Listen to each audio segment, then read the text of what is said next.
Bonjour, je suis Audrey, infirmière clinicienne en périnatalité, infirmière française, diplômée au Canada, certifiée au Canada comme clinicienne périnatale. Je le précise parce que c'est un métier qui n'existe pas forcément en France. C'est un peu à mi-chemin entre puéricultrice et sage-femme. C'est un peu à mi-chemin. Euh, je réponds aujourd'hui à des questions de Marie de l'association Bébé Secoué. Parce que le syndrome du bébé secoué, c'est quelque chose qui me touche en tant que professionnelle, que j'inclus dans mes prises en charge. La prévention, en tout cas le discours de prévention, est inclus dans tous les supports que je propose aux parents ayant une agence périnatale internationale. Je travaille dans le monde avec des parents dans le monde et donc la sensibilisation et la prévention fait partie de ma mission en tant que professionnelle. Et on s'est rencontrés avec Marie sur Instagram parce que je tiens un réseau social depuis 2 ans et on a commencé à échanger sur le syndrome de bébé secoué et je lui ai fait part de mon expérience professionnelle en France et de celle au Canada. Et puis ça fait un peu plus de 2 ans maintenant que nous échangeons beaucoup à ce sujet et que du coup je peux apporter mon soutien à différents niveaux dans l'association, indirectement ou directement. Donc la question que Marie me pose en premier, c'est quel est mon lien personnel avec le syndrome bébé secoué.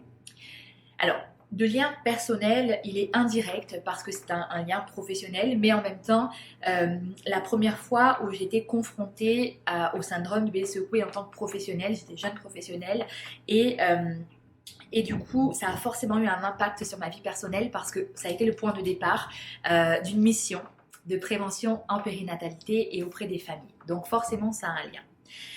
Je vais vous raconter la première fois qu'est-ce qui s'est passé en moi, voilà, comment ça s'est passé. Ça a été très violent et traumatisant quand même, mais en même temps, ça m'a amené une réflexion qui fait que je suis là aujourd'hui à vous parler. Donc, j'étais en service de garde un week-end. Je travaillais dans un foyer de l'enfance.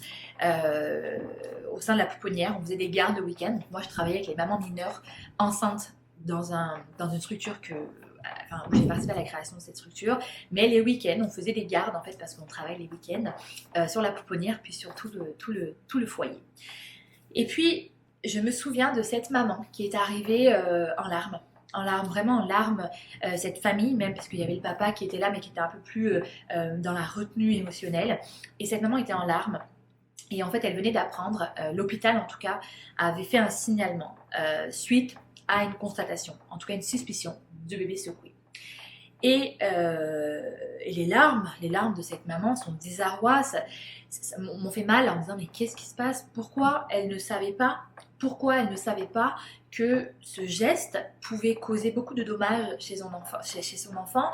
Qu'est-ce qui l'a amené à faire ce geste-là? Qu'est-ce qui l'a amené à secouer son bébé? Donc pour contextualiser, secouer un bébé, c'est vraiment, c'est vraiment, on voit la tête, hein, c'est comme ça. Et ce geste-là peut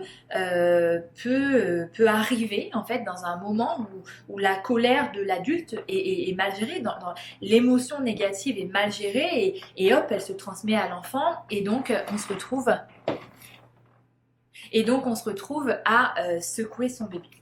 Et les larmes, voilà, m'ont questionné en me disant mais attends, ok, c'est grave ce qu'elle a fait, c'est grave ce qui se passe, ok, c'est très grave parce que l'enfant peut vraiment avoir des conséquences non réversibles, mais en même temps, elle ne savait pas. Donc j'étais vraiment partagée entre mais quoi penser, quoi penser. Et j'ai eu mal pour cette maman, j'ai eu mal pour ce bébé, j'ai eu mal pour cette famille brisée, et j'ai eu mal en tant que professionnelle, vraiment. Et c'est là où ça a été un peu le point de départ de ok, on est là, on a des structures, on accueille les enfants victimes de maltraitance, de syndrome, de bébé secoué, mais qu'est-ce qu'on fait pour les parents? Quels outils on leur donne? Quelle prévention on fait? Qu'est-ce qu'on leur propose en tant que professionnel de santé pour savoir et pour éviter ce genre de situation? Qu'est-ce qu'on leur donne comme guide en fait? Eh bien rien du tout. Par contre on agit, par contre on retire les enfants et on les protège. Mais est-ce qu'on protège les parents? Est-ce qu'on les aide? Non. Voilà, je trouvais que la mission était pas assez approfondie pour moi. Et c'est de là, en fait, qui est parti un travail de recherche en fait sur le lien d'attachement, qu'est-ce qui peut amener un parent à peut-être avoir une faille une altération du lien d'attachement avec son bébé, qu'est-ce qui peut amener un parent à peut-être être dépassé émotionnellement parlant et commettre l'irréparable avec son enfant. Et puis parfois c'est pas que les parents, c'est aussi les personnes qui s'occupent de l'enfant. Et la chose que je savais, c'était que les pleurs d'un bébé sont intenses et à supporter, c'est très difficile. Ça fait plus de 10 ans que je travaille avec les bébés, que les pleurs, je les entends plus. Parce qu'il y a un filtre qui se met dans ma tête, mais c'est vrai que c'est pas facile et il y en a qui ne supportent plus et qui ne tiennent pas dans ce domaine-là parce qu'elles ne supportent pas. Et donc voilà, ce travail a commencé à se faire. Donc mon lien personnel finalement, c'est une expérience professionnelle qui a amené un cheminement professionnel dans la prévention et la prise en charge et la sensibilisation au syndrome du bébé secoué. Je mets un point d'honneur effectivement, donc la question suivante c'était pourquoi je mets un point d'honneur, parce que j'estime que si c'est une de nos missions en tant que professionnels de santé d'informer, d'accompagner, de soutenir, de guider, de prendre en charge, on est là, on a la connaissance, on a la formation et on doit la transmettre aux parents pour qu'ils aient confiance en eux et qu'ils sachent ce qu'on peut faire et ce qu'on ne peut pas faire avec un enfant. Qu'ils sachent que voilà, secouer un bébé peut tuer un bébé. Et ça, si tu ne le sais pas, tu ne le sais pas. Tu peux rien faire, tu ne le sais pas, c'est comme ça. Et donc, tu vas pas faire un travail sur toi-même pour gérer tes émotions à toi. Parce que finalement, c'est ce qu'on veut. On veut que l'adulte fasse un travail sur lui. On veut pas dire que c'est pas vrai, les pleurs ne tapent pas sur le système. On peut pas dire ça. On peut pas dire non, écoute, supporte, sois là, supporte et tais-toi. Parce que c'est pas possible. Parce qu'effectivement, il y a des moments où les pleurs sont très éreintants, vraiment, et peuvent vraiment pousser à bout. Et on le sait, un bébé qui a du reflux, un bébé qui dort pas beaucoup, il y a plein de choses qui peuvent amener un enfant à pleurer beaucoup, à pas beaucoup dormir, et l'adulte doit être pris en considération. On ne doit pas penser que l'adulte est un robot et que chaque adulte dans ce monde a les mêmes défenses psychiques. C'est pas possible. Donc, ce qu'on peut faire, c'est prévenir.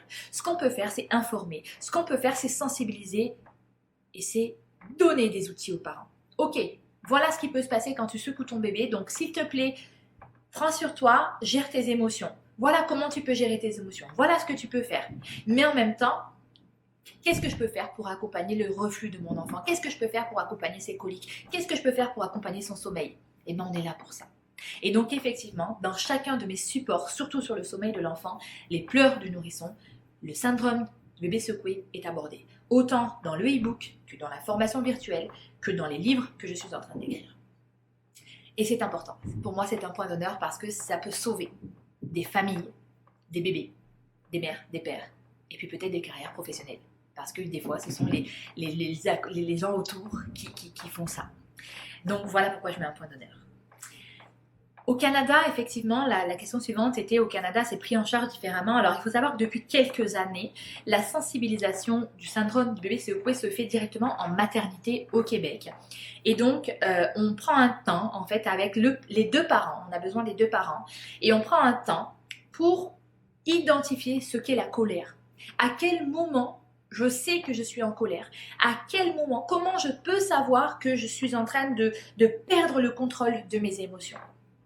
Comment je le sais? Et bien on leur explique. Ensuite on leur dit quoi faire, comment agir, qu'est-ce que vous allez faire? Aller prendre un bain, déposer bébé dans son lit, appeler, sortir, faire une balade. Enfin voilà, on leur donne on leur suggère des outils. Mais ce qu'on leur demande de faire, parce qu'on veut qu'ils soient acteurs, c'est d'identifier 3 choses qu'ils feraient si jamais ça arrivait. Si jamais ils arrivaient à bout et qu'ils étaient plus capables, à un moment donné, d'entendre les pleurs de leur bébé. Eh bien, qu'est-ce qu'ils vont faire? Eh bien, ils doivent l'écrire. Et ils doivent écrire aussi un numéro de téléphone qu'ils appelleraient, quelqu'un qui pourra appeler en tout temps. Et s'il n'y a personne, eh bien, il y a une ligne téléphonique qu'ils peuvent appeler en tout temps. Et on contresigne cet engagement qu'ils prennent finalement. Et ensuite, on leur parle des conséquences, avec les conséquences psychomoteurs, neuromoteurs et la mort. Et donc, c'est vraiment un entretien, un bon 15-20 minutes qu'on passe avec eux juste avant qu'ils partent de la maternité pour vraiment que ça sonne dans leur tête et que finalement, moi ce que je leur conseille, c'est d'afficher ça sur leur frigo. Et effectivement, depuis que tout ça est mis en place dans les maternités, on voit une chute.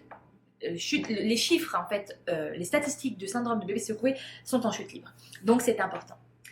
Au-delà, en fait, de l'expérience professionnelle que j'ai eue avec des parents, j'ai travaillé en pédiatrie, donc forcément, j'ai vu les conséquences physiques et pathologiques du syndrome du bébé secoué. Donc, voilà, on parle vraiment avec beaucoup de conviction. Tu me demandais aussi pourquoi j'avais adhéré personnellement à l'association Bébé Secoué, pourquoi j'avais pris ma carte de membre et fait un don. Parce que ça, je pense que c'est personnel et je pense qu'à un moment donné, et c'est pour ça aussi que j'ai ce chemin de vie et que j'ai travaillé un peu de partout et que j'ai jamais accepté l'inacceptable, c'est parce qu'à un moment donné, parler c'est bien, agir c'est mieux. On peut parler, blablater, oui, c'est génial ce qu'ils font, mais apporter un soutien, c'est vraiment s'engager. C'est s'engager, c'est montrer son engagement envers une cause et envers la santé des familles. Et je trouve que, voilà, adhérer à cette association, c'est pas grand chose et c'est montrer un soutien et c'est aider parce qu'à un moment donné on peut pas compter sur les autres, il faut arrêter un petit peu peut-être à des moments de compter sur les autres, sur l'espace public. Des fois on doit prendre le taureau par les cornes et on doit y aller et ça va nous coûter humainement, ça va nous coûter financièrement, mais je pense que ça en vaut la peine. À force d'attendre des services publics, eh bien on s'épuise puis on n'a rien. Alors le fait de soutenir cette association, eh bien pour moi c'est vraiment marqué, ok, regarde, moi je vous soutiens, vous avez pris le taureau par les cornes, vous avez développé ça tout seul, sans l'aide de personne. Vous avez voilà, passé des nuits blanches, des heures, je sais ce que c'est parce que j'ai créé une agence périnatale toute seule. Et à un moment donné, eh ben, on ne peut pas être engagé dans la santé périnatale et ne pas soutenir certaines causes. Voilà, c'est pour ça que j'ai voulu adhérer, parce que c'est vraiment pour souligner cet engagement personnel et privé que vous faites. Et j'aime, j'aime ça, j'aime le fait qu'on arrête d'attendre des autres, je veux dire des services publics, qu'on arrête d'attendre ce qu'ils ne sont pas capables de donner et ce qu'ils n'ont pas forcément les moyens de donner. À un moment, on y va. Et c'est pour ça, c'est ce que je soutiens en adhérant à l'association Stop Bébé Secoué. Et c'est ce que je vous invite à faire en tant qu'usager, en tant que parent, soutenir cette association parce que je ne sais pas si on peut attendre grand chose des services publics. Ça va venir, mais si personne bouge avant, ça ne changera pas. Donc merci pour cette interview et puis j'espère que du coup, voilà, ça vous va. À bientôt.